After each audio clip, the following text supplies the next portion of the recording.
nueva generación de Regreso a Casa presenta el audiolibro de Osvaldo Bernadas, El pecado que mora en mí. Ningún mal es más desagradable y deshonroso para Dios.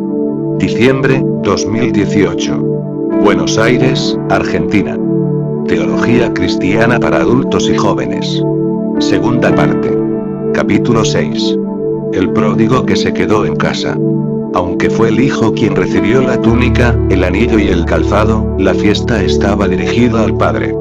Semejante celebración se realizó en honor a la gracia del Padre. Comamos todos. Hay más gozo en el cielo por un pecador que se arrepiente que por 99 justos que no necesitan arrepentimiento. Lucas 15, 7. Un becerro grande podía alimentar a más de 100 personas. Los judíos no solían comer carne diariamente, y si lo hacían no era en grandes cantidades. Solo comían carne en ocasiones muy especiales. Dios conoce perfectamente a cada uno de sus hijos, y es de gran gozo para él que uno de ellos resucite, pasando de muerte a vida. Porque mi hijo muerto ha revivido. Se había perdido, y hoy es hallado. Lucas 15, 24. El objeto de la celebración siempre es el gozo de Dios. Es Él quien se regocija cuando hay redención para un pecador. Mientras escuchaban todo esto, los escribas y los fariseos se irritaban más y más. Esto iba más allá de lo que ellos podían digerir. Nunca nadie se había atrevido a hablar algo así. Nada les resultaba más vergonzoso. Lo que Jesús decía sonaba incoherente. Era algo del todo deshonroso. Después de haber perdido tanto, después de tanto desperdicio, ¿cuál era el motivo de tanta celebración? ¿Cuál era la gracia de todo esto? ¿Dónde podría haber un hijo como este? ¿Dónde hay un padre así? Jesús desenmascaró la hipocresía de los religiosos. Descubrimos a continuación de la historia, que todo el énfasis hace un rotundo vuelco, y la atención se posa por completo en el hijo mayor, quien es la clara representación de los fariseos legalistas. Es de notar que el padre no haya anunciado al hijo mayor lo que estaba sucediendo. Esto nos evidencia de que aunque el mayor se quedó con él, la relación entre ellos no era buena. Esta fue la razón por la que el mayor no defendió la honra de su padre al principio de la historia. Esa fue la razón por que no trató de frenar a su hermano en su torpeza. Aunque él vivía con el padre, su corazón estaba lejos de hacer su voluntad. A él no le importaban las cosas que le daban gozo a su padre. Esto mismo sucede entre nosotros. Muchos, aunque concurren domingo tras domingo a los cultos, y dicen estar con Dios, son pródigos del lado de adentro, ya que su corazón sigue lejos de su voluntad. Aunque dicen: Padre, tuyo es el reino y tuya es la gloria, siguen haciendo cosas para su propio reino y su propia gloria. Este pueblo de labios me honra, mas su corazón está lejos de mí. Pues en vano me honran, enseñando doctrinas y mandamientos de hombres. Mateo 15, 8, 9. El hijo mayor que trabajaba en el campo, desde lejos escuchó la música y se acercó a la casa para ver qué sucedía. ¿De qué se trata todo este ruido?, preguntó a uno de los sirvientes. Tu hermano ha vuelto a casa, contestó el criado. Y es porque está sano y salvo que tu padre ha sacrificado el ternero más gordo. Este que se ha gastado todo con prostitutas, dejándome solo haciendo todo el trabajo y mi padre le está haciendo una fiesta. El hermano mayor estaba realmente enojado y no quería entrar. Él no se sentía parte de esta escena de redención y gracia. Aquí es cuando los fariseos y los escribas aparecen en la historia. Este hermano mayor los representa. Son los que se enojan cuando Cristo abraza a un pecador. Eso era lo que los tenía tan molestos. Es a ellos a los que se refiere cuando dice los 99 que creen ser justos. Su padre, al notar su ausencia, salió y le rogó que entrara. Yo he estado aquí trabajando solo, jamás te he desobedecido y nunca me has dado ni siquiera un cabrito para compartir con mis amigos, pero tan pronto como tu hijo aparece teniendo el descaro de volver después de haberse consumido tus bienes con rameras. ¿Y le haces fiesta? Él no lo llamó hermano, él dijo tu hijo. A pesar de estar en casa, él estaba tan perdido como su hermano. Algunos están perdidos en un país lejano, otros están perdidos aún estando cerca de Dios. Hijo, tú siempre has estado conmigo, tú sabes que todo lo que tengo es tuyo, es correcto que nos gocemos, tu hermano estaba muerto y ahora está con vida. Él estaba perdido y volvió. Dijo el padre. Él es tu hermano, no sabíamos dónde estaba, y hoy ha aparecido.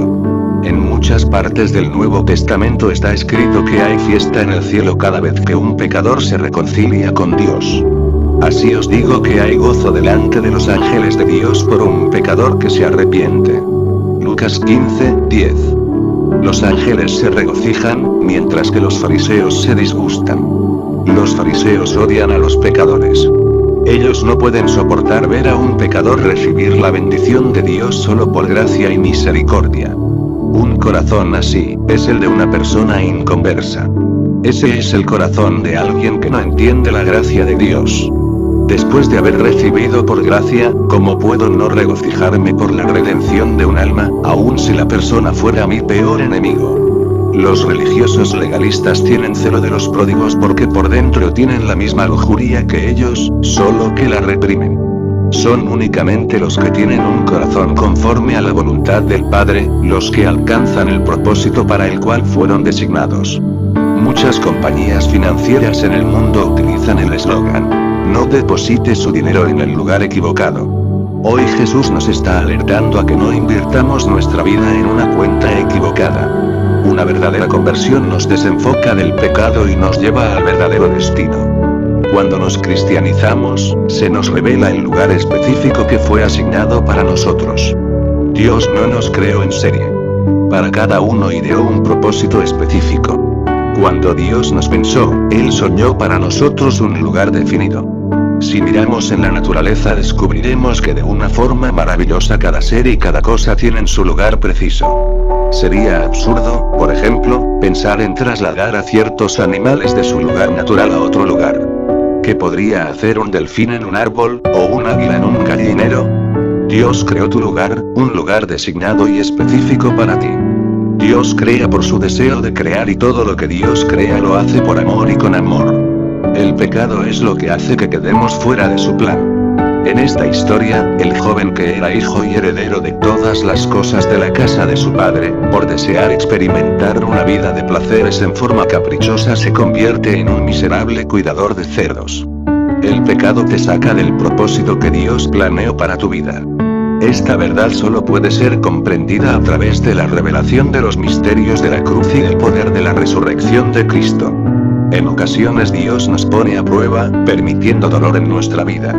Esa es la forma en que un padre se relaciona con su hijo amado. Podemos aprender por oír, o aprendemos por sufrir. De esas dos maneras Dios se conecta con los que tienen herencia. Dios no prueba a los esclavos. Dios solo prueba a sus hijos. Dios nos mejora la vida de una forma sobrenatural, pero eso no significa necesariamente que siempre vamos a estar sanos o ser prósperos. Por cuanto todos pecaron, todos están destituidos de la gloria de Dios. Romanos 3:23. Muchos son los que leyeron este versículo, algunos lo estudiaron de memoria, pero no por eso todos alcanzan a comprender la profundidad de estas palabras dichas por Pablo. ¿Y por qué sucede eso? Vivimos en una cultura sumergida en actividades pecaminosas. El pecado es el fundamento del sistema social en que vivimos. No solo que creemos que por pecar experimentaremos felicidad, sino que además nos causa gracia el pecado. El mundo se ríe del pecado. Los programas de televisión, las películas y la literatura del hombre permanentemente están haciendo apología del pecado. El planeta entero ama el pecado. La carne es cautiva del pecado. Las personas poseídas por esta cultura aborrecen la sabiduría bíblica. El mundo está sujeto a una ignorancia tan grande que no puede comprender la gravedad del pecado que lo rodea. El mensaje de Jesús consistió en hacernos tomar conciencia de la opresión ocasionada por semejante azote. Jesús nos enseñó cuál es la reacción de Dios frente a tan desmedido flagelo. Él fue muy radical en su prédica. Hoy en día es común que los predicadores, para no incomodar al público, hablen del pecado con una sonrisa en sus bocas. Ellos diluyen su gravedad. Cuando el médico le anuncia a su paciente que tiene cáncer, no lo dice como una broma, es mucha la seriedad del diagnóstico. Entonces yo pregunto, ¿Por qué nos referimos al pecado de forma tan superficial y frívola? ¿Acaso no es el pecado el mal sobre todos los males? Cuando pecamos, no pecamos contra el intendente de la ciudad, contra el presidente de la nación, o contra nuestro pastor, pecamos en contra de la voluntad y la gracia del Todopoderoso Dios. ¿Somos conscientes de la gravedad de eso, de lo que eso significa? Yo sé que no hay forma de explicar lo terrible que el pecado es para Dios, pero estoy convencido de que mi obligación es al menos intentarlo. Los insensatos no estarán delante de tus ojos. Tú aborreces a todos los que hacen iniquidad. Salmos 5:5. Si mal interpretamos la parábola del hijo pródigo, entraremos en una dimensión herética. Tal como Mahatma Gandhi llegaremos a concluir que Dios aborrece el pecado y ama al pecador, cuando la verdad es que eso es un sacrilegio. Suena bien pero no es bíblico. ¿Dónde dice eso en la Biblia? La pregunta es, ¿conocemos a Dios? ¿Conocemos realmente el significado de su naturaleza santa? ¿Cuántas cosas creemos y luego profesamos porque otros lo dicen? ¿Y cuántas cosas creemos y profesamos porque las enseñan las Escrituras? Es común escuchar cosas acerca de Dios que no son bíblicas, o que si lo son, están sacadas de contexto. El vigor de nuestra vida espiritual será en exacta proporción al lugar que la Biblia ocupa en nuestros pensamientos. George Mueller. Para entender la magnitud del pecado, es imprescindible saber cuál es la reacción de Dios ante el pecado y ante el pecador. Dios no es indiferente en el asunto, Él tiene una posición tomada y esa posición es concluyente. Su santidad es absoluta, Él no hace concesiones. Dios nos da vida y Dios nos mata. Para algunos Dios es salvación, para otros Dios es juicio. Dios ama, y Dios también aborrece. Para algunos Dios es maravilloso, pero para otros Él puede ser terrible. Jesús causó dolor de cabeza en los fariseos, humillando su legalismo hipócrita. Él se negó a aceptar sus rígidas reglas y regulaciones que ellos mismos no practicaban. El propósito de Jesús es sacarnos del pequeño escenario en donde creemos tener el control, para llevarnos a un lugar espacioso, a un espacio sumamente grande, a una dimensión diferente. Para llevarnos al reino de la santidad absoluta. Capítulo 7. Como sombras. El mensaje de Jesús tiene un solo propósito: despertar la relación de amor con nuestro Padre, que en algún momento hemos perdido. Arrepentíos, que el reino está al alcance de tu mano. Mateo 3:2. Para el gobierno de este mundo lo normal es el pecado y la muerte. Desde el momento en que Jesús comenzó su ministerio, otro gobierno llegó. Un gobierno con un poder superior. Un gobierno que puede influenciar con su autoridad sobrenatural y eterna. Un gobierno llena tu vida de mentiras y pecado, viene otro superior, las quita y pone verdad y esa verdad te hace libre. Genuina vida cristiana significa encontrar el lugar que Dios nos predestinó. Ese lugar único que Dios en su amor y su sabiduría estableció para nosotros. Sin encontrar ese lugar nuestra vida se disuelve en la niebla del olvido. El libro de Eclesiastés dice que hay tantos que existieron como si nunca hubieran existido. Tantos seres pasaron por el mundo como sombras, sin nunca haber llegado a ser ellos mismos. ¿Tú quieres ser uno más de ellos, como si nunca hubieras existido, o quieres ser parte del plan eterno que Dios diseñó exclusivamente para ti? Cuando te vayas de este planeta, ¿habrá valido la pena lo que hicisteis? ¿Te irás de la tierra habiendo encontrado tu lugar? ¿Quieres ser como Iván Ilich, aquel juez ruso, de la famosa novela de León Tolstoy, que desde el lecho de muerte le dijo a su esposa: ¿y si todo lo que hice en la vida fue apenas un error? Después de mucho pecar y mucho sufrir, el hijo pródigo dijo: me levantaré, e iré donde mi padre. Él llegó a la conclusión que en la casa de su padre, estaba su lugar. Él se convenció de que su lugar no estaba en países lejanos, ni en amistades interesadas. Él no encontró el propósito de su vida en el derroche de sus riquezas, ni en los placeres oscuros y raros. Esa fue su conclusión. Cuando obedeció la voz del Espíritu de Dios, quien habló a su conciencia, se convenció de que era necesario recuperar el abrazo de su padre, a través del perdón. ¿Qué habría pasado si él hubiera dicho: ya es demasiado tarde, ya he perdido mi oportunidad, ya no me quedan fuerzas? ¿Qué hubiera sido si hubiera escuchado la voz del diablo y se hubiera dejado llevar por pensamientos de desesperanza? Solo habría sido una historia más enterrada en el olvido. Hubiera sido la triste historia de uno de los tantos que pasan por el mundo y que nadie jamás recuerda. Pero él pasó a la historia, y sabemos de sus incidentes, porque en un determinado momento se levantó y llevando consigo su dolor decidió valientemente retornar a su lugar, a la casa de su padre, a ese sitio donde siempre había pertenecido. De igual modo hoy Dios anhela que tú y yo, y toda esta generación se levante con valentía, así como aquel joven, y se disponga a encontrar su lugar, su propósito divino. Dios desea ver una nueva generación de regreso a casa.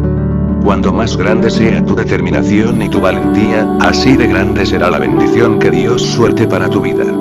Este padre, quien debía haber golpeado al hijo, después de haber sido puesto ante semejante vergüenza y deshonra, es quien tomó el lugar del hijo, y por gracia, recibió para sí los insultos, el castigo y la deshonra, otorgándonos completa redención. Fue en esa cruz, donde el Padre en Cristo, soportó la muerte, menospreciando el oprobio y la indignidad por nosotros. La tragedia del cristiano actual es que se ha perdido el sentido sustancial de la santidad de Dios y de su obra en la cruz. Él recibió la vergüenza, la deshonra y el castigo, para que tú y yo, pudiéramos estar en esa celebración que provoca su gozo. Esta es una tremenda lección de amor que Jesús nos da. Esta es una historia para oír y volver a oír, una y otra vez. Esta parábola resume el contenido profundo y completo del Evangelio del Reino de los Cielos. Capítulo 8. La perfecta pedagogía de Jesús. Jesús, siendo consciente del deleite natural que el ser humano siente por las historias, utilizó el método alegórico de prédica, el cual consistió en enseñar a través del uso de historias cotidianas. Sin lugar a dudas Jesús fue el más grande de los maestros que caminó sobre la faz del planeta. Él fue un auténtico adelantado. Sus enseñanzas nunca distaron de la perfección. Sus ilustraciones estaban sobrecargadas de sabiduría de lo alto. Esto lo podemos decir con total autoridad porque Él es la encarnación misma de la verdad. Él es el Verbo encarnado. El contenido de sus enseñanzas es impecable y de origen divino. Además de traer consigo enseñanzas con un contenido supremo, Jesús fue el más grande maestro pedagogo de todos los tiempos. Su estilo de impartir educación fue sorprendente y distinguido. Superó todo lo conocido hasta el momento. Sus contemporáneos quedaban asombrados y decían: nunca hemos oído una forma de enseñanza tan eminente. Realmente él fue un revolucionario y lo sigue siendo. Los religiosos quedaban asombrados por su autoridad y esto los llenaba de envidia, pues les resultaba muy difícil discernirlo. Cada enseñanza que Jesús soltó estuvo llena de sustancia eterna. Jamás salió de su boca una palabra frívola o superficial, eso le hacía tener un carácter único y especial. Cada palabra que emitieron sus labios tuvo el peso de su autoridad mesiánica. Porque yo no hablo por mí mismo. Mas es mi Padre quien me envió, Él que me da mandamiento de lo que he de decir, y de lo que he de hablar. Juan 12:49. Si hay una historia sobresaliente entre todas las maravillosas historias que Jesús contó, sin lugar a dudas esa es la del Hijo Pródigo. En esta corta historia Jesús develó las profundidades del Evangelio. La parábola del Hijo Pródigo encierra la sustancia de su misión. Como alguien dijo alguna vez, una historia terrenal, con el más vasto contenido celestial.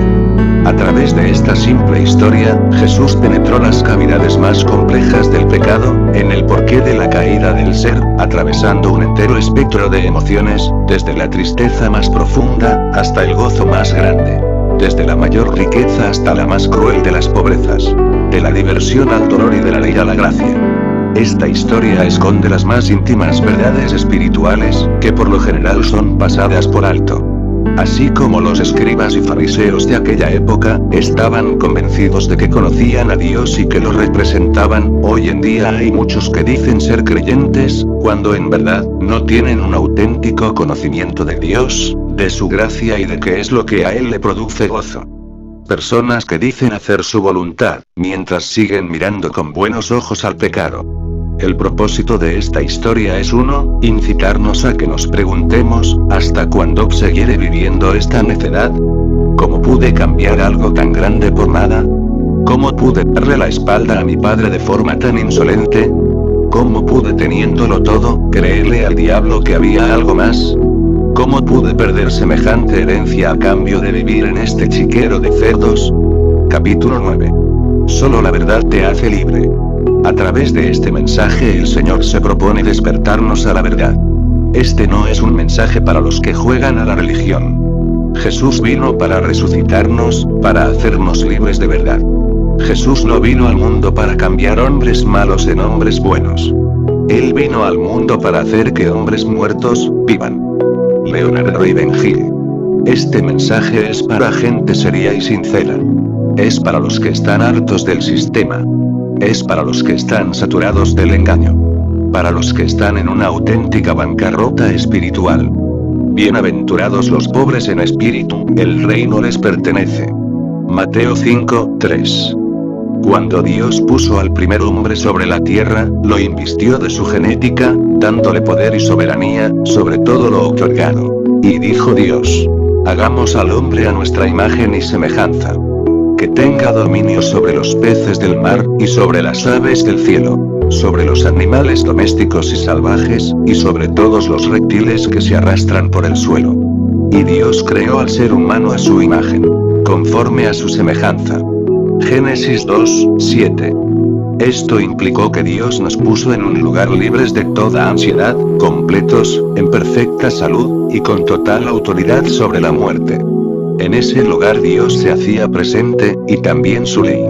Esa ley se remitía exclusivamente a no comer el fruto de un cierto árbol. Por sobre todo lo demás el hombre tenía absoluta soberanía y libertad. Pero del fruto del árbol que está en medio del huerto dijo Dios: no comeréis de él, ni le tocaréis, para que no muráis. Génesis 3:3. ¿Qué clase de negocio hizo Adán? ¿Cuál fue su beneficio al ceder a la tentación? ¿En qué te beneficias tú cuando decides seguir pecando? Hace tiempo, escuché una historia interesante que me gustaría compartir. En medio de un culto, un joven se levantó, y de forma insolente y burlona, le dijo al predicador: usted acaba de mencionar que las personas que no aceptan a Jesús cargan con un gran peso de pecado. ¿No es verdad? Sí, por supuesto, eso es lo que la Biblia afirma, contestó el predicador. El joven, con una sonrisa sarcástica en sus labios, preguntó: ¿cuánto dice la Biblia que pesa el pecado? ¿5 kilos? ¿20 kilos? ¿50 kilos? ¿Cuánto? Porque yo francamente no siento ningún peso. Esto decía el joven mientras se burlaba haciendo gestos corporales de liviandad. El predicador, sin perturbarse, en medio de un total silencio, pensó por unos minutos, y muy amablemente le respondió: si colocaras un peso de 500 kilos sobre un cadáver, ¿el muerto sentiría la carga? El joven rápidamente dijo: ¿qué puede sentir un muerto? Nada. El ser que vive dando la espalda a Cristo está muerto, y aunque el peso sea grande, él no sentirá nada. Es por eso que tú no sientes ningún peso, porque estás muerto en tus propios pecados, le respondió el predicador. El pecado te hace insensible. Es por ese motivo que hoy Jesús quiere despertarnos a la comprensión profunda de lo que significa el pecado. Podemos haber leído cientos de veces la historia del hijo pródigo, hasta puede que la hayamos predicado, sin haber discernido su verdadero significado. Sin haber entrado en un auténtico conflicto con el pecado que vive en nosotros. Si tú no aborreces el pecado, no puedes decir ser un creyente salvo. Un hipócrita puede dejar el pecado, pero como lo sigue amando, es como la serpiente que cambia su piel, pero aún así mantiene su veneno. Thomas Watson. Un verdadero cristiano no solo deja el pecado, él le declara la guerra.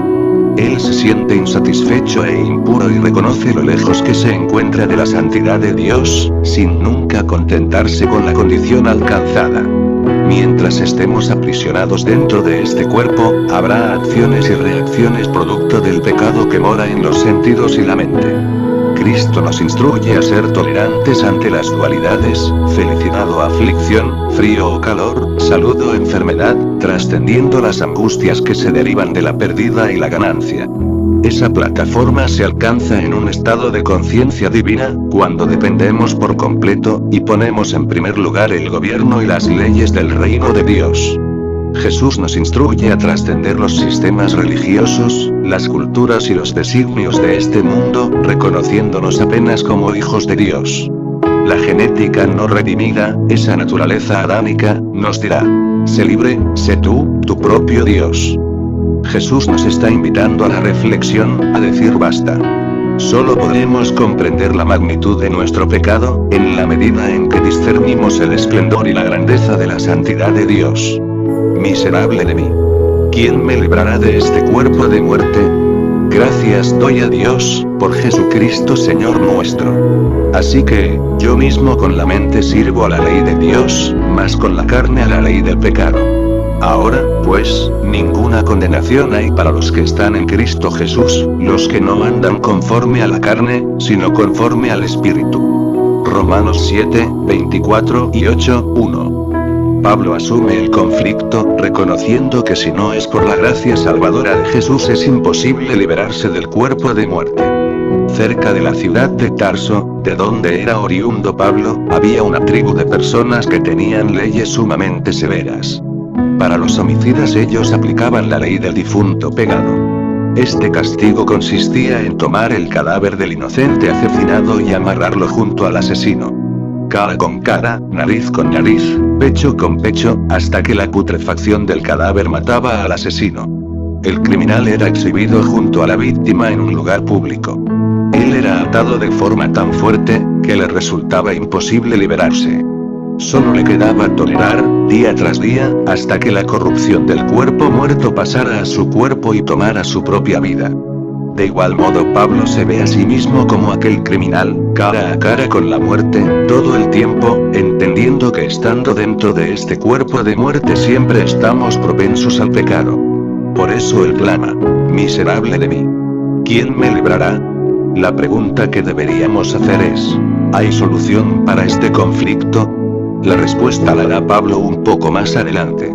Tengo por cierto que las aflicciones del tiempo presente no son comparables con la gloria venidera que en nosotros ha de manifestarse.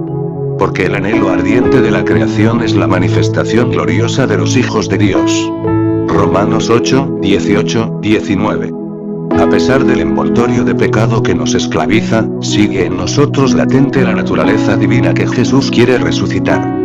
El Señor quiere hacer que tu mortalidad sea tragada por su eternidad. Esa es de hecho una esperanza triunfal, pero mientras permanezcamos en este cuerpo la batalla debe continuar día tras día, sin desmayar. Me gustaría decirte que es más fácil, que con solo repetir una oración, e ir a la iglesia 2 horas los domingos es suficiente, pero te estaría mintiendo. Pero como Pablo, demos gracias a Jesús quien nos mostró el camino, quien nos hace libres a través de la verdad y nos da una nueva vida. Señor, que ese nuevo hombre que tú creaste, someta al viejo hombre. Tú nos hiciste nuevas criaturas en Cristo. Señor, te confieso que aunque tu ley es de mi agrado, me resulta muy dificultoso cumplirla. Señor, anhelo hacer tu voluntad, pero hay algo fuerte dentro mío, que lucha y se rebela en contra tuyo. Esta situación me entristece. Por eso hoy, Señor, te pido, que me des victoria sobre la tentación y el pecado. Ten compasión de mí. Quiero hacer solo lo que sea de tu agrado y de beneficio para otros. Ayúdame a proceder de forma correcta y amar como tú amas. Señor, ayúdame a comprometerme con la obra cada día más. Quisiera siempre hablar la verdad en integridad y con la pureza adecuada. Provéeme de la fortaleza y la paz del cielo. Señor, me reconozco insensible ante las necesidades de otros, dando siempre prioridad a mis deseos egoístas. Ayúdame a cambiar. He sido crítico e infiel a promesas que te he hecho. Por favor, perdóname. Me confieso impotente ante el pecado que mora en mí, socórreme, auxíliame, rescátame con tu gracia y tu consuelo sanador. Haz que todo lo que no es Cristo muera en mí, para que todo lo que es Cristo haga morada en mí. Revélame el poder de tu santo nombre, para poder honrarlo y santificarlo de la forma correcta. Que tu reino venga a la tierra. Que tu ley y tu justicia me guarden. Señor, glorifícate en mi debilidad. Tuyo es el reino, tuya es la gloria. Tuyo es el poder. Amén.